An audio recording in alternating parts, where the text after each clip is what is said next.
Hi, my name is Nakia, and I'm with Divine Elements of Design in the Decorator's Voice. I'm a certified interior decorator, professional organizer, and planning and productivity strategist. And if those are topics that you're interested in, please subscribe to this channel and hit the bell for notifications. So on this video, I would like to share with you some cruise secrets that many people aren't aware of. The first one, when you're at the main dining room and you look at the menu, you see your appetizers, your entrees, your desserts, and you can't really decide what you want. Well, you can actually get multiples. So say, for example, you want 2 appetizers, or you want to have an entree as a dessert or an appetizer as an entree, or vice versa, or whatever. You can actually get whatever you want. So don't choose between the steak or the shrimp. Get them both, as Cardi B says. Okay, so the second tip. If your cabin has one of those lights that's controlled by your key card, you don't have to use your key card. You can actually use any type of card. So what I always have in my purse is normally like an old Walmart or a Target gift card that's, been used up. So I'll just use that and put that in that slot. That way I don't have to worry about, using my key card for that. I can actually use my key card to open the door, and I can put it back on my lanyard or put it in my wallet, and I can just have my light turn off and on just by pressing the button. So definitely utilize this tip if that's the type of trip that you're on. Another thing I do is to tip early. Now, yes, when you're on a cruise, your tips are automatically calculated with your price, and it's actually, for everything, for your cabin stewards, for cleaning, for the waitresses, for the bartenders. But what I always do is the very first day when I meet my room cabin or my cabin steward, I'll give them a tip, maybe like $20 or $25, just to let them know that I already appreciate what they've done. Now, by tipping early, I've never not had an excellent experience. If I need water, if I need towels, I'm getting that stuff like at lightning speed. No matter what I want or what I need, they are really, they give it to me.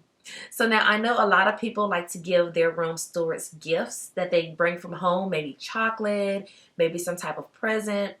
Well, from my experience, the room stewards, they don't want that. They want cash. Cash is king. Cash is accepted everywhere.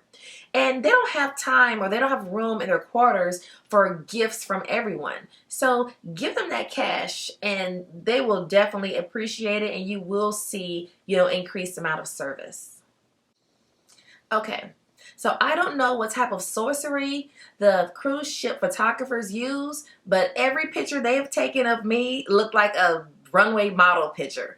And of all the pictures I've seen, not just of me, but of anyone. So what I encourage you is to not take a million pictures, because yes, they have photographers everywhere, and they're always saying, oh, come take a picture, come take a picture of this background, come take a picture of that background. And you end up taking 537 pictures, and then once you look at them all, you want them, and then you end up owing like $759 in pictures. So my tip to you is to only take the amount of pictures that you actually feel comfortable with purchasing and that you can use. I have like 739 8x10s of a million pictures of me and my family from all the cruises we've been on, and they're just in a folder in like a drawer in my office. One day I'm going to go through and just put them all in albums, because it's just too many to even try to hang up. So my tip to you is do not take a million pictures, because you're going to be stuck with a million pictures. On that same note, if you do not like to be sold to, don't go to a lot of seminars, because, okay, the cruise lines, they have so many things, scheduled on a day. The day is just jam-packed. It is literally, 20 things to do at 5 p.m. on the first day. And at 5:05, there's like 20 more things. And a lot of them are demonstrations. They have demonstrations for everything. Ice sculpting, posture, makeup, hair. And if you go to these demonstrations, at the end of the demonstrations, you will be sold to. They are going to offer you a packet. So if you don't like being sold to, if you don't like that whole feel of, having to say no, then just don't go to all those things. Just go to the ones that you're really interested in. Or if there's something that, like an ice sculpturing demonstration, that they're not going to try to sell you ice, go to something like that. But don't go to those seminars in a spa unless you're strong and you feel comfortable with saying no to them in the end. Another tip, brand loyalty definitely pays off. Whether you're taking a Carnival cruise, a Disney cruise, a Royal Caribbean, or even Virgin, brand loyalty does pay off. And the more you cruise a particular cruise line, the more benefits you get. You will move up on, like, from blue to red to yellow to platinum to gold, or whatever it is, whatever the hierarchy is. And each level comes with a certain amount of perks. And then also, you may get discounted rooms. The last cruise I took, the one I just got back from, was $110 for a 4-day cruise. And on top of that, they gave me a $125 onboard credit. So it was basically like a free cruise, and they actually paid me to go. And for 4 days, I would spend more than that on food and gas if I stayed home. So it was a no-brainer for me to go. And that's because I've been with that particular cruise line for, several years, and I'm always cruising them. So they do send me these specials often. So definitely stick with one cruise line.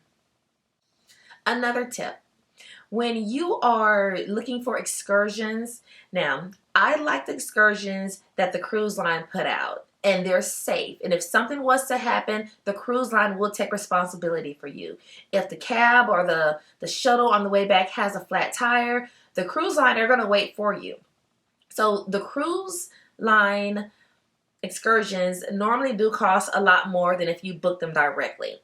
So when I first started cruising, I was a little afraid to do things directly, and I would just always book everything through the cruise line. But now, since I've been to several places, like several times, like say for example Cozumel, I've been to Cozumel a million times, and I know certain places that I want to go, and I know how far it is. So the last time I went to Cozumel, I forgot the name of the beach I went to, but I just got in a taxi, or I paid for the excursion outside and then took the shuttle and went there. And I know I was going to get back ahead of time. Another thing. So when I went to, I think it was like the Bahamas a couple years ago, and I actually paid for the Carnival cruise, or the Carnival excursion, but and it didn't say the name of the place, but when I got to it, it was a Sandals resort. So there were some people that booked directly through Sandals, some people booked directly through a cruise line. So when you're doing, or you're looking for your excursions, do your research and find out what's the best option, because a lot of times you may be paying more for something that you're already going to do if cheaper someplace else, or it just gives you more options. Another thing I use are gift cards to the cruise lines. Now, these gift cards can be purchased at grocery stores like Kroger, Tom Thumb, or even some of your big places like Sam's or Costco, or even online from places like AARP or something like that. You can purchase these gift cards for less than the cost of them. So say, for example, you can purchase a $100 gift card for $85. You can do this multiple times, and you're saving $15, $30, $60, $120 or whatever. And then also, but you can actually tell people you want gift cards for like your birthday and Christmas. Let them help you pay for your cruise. Say, hey, instead of money this year, instead of whatever, because sometimes people like to actually give something instead of cash. Tell them to give you a gift card to the cruise line. You can use that to pay for your cruise. You can use that for onboard credit. You can use that to pay for those millions of pictures that you're going to take. And you can also use that for like your excursions. So definitely utilize those gift cards. It's an excellent way to save money and save for your cruise. So I hope these 8 tips gave you some great ideas. A lot of times people don't talk about these secrets or promote them or publish them, but I wanted you all to know, some of the fun and interesting things that I've learned as a cruiser. So if you got good information from this video, give it a thumbs up, and then also subscribe to this channel. I will post more travel related videos. So thank you very much, and have a divine day. Goodbye.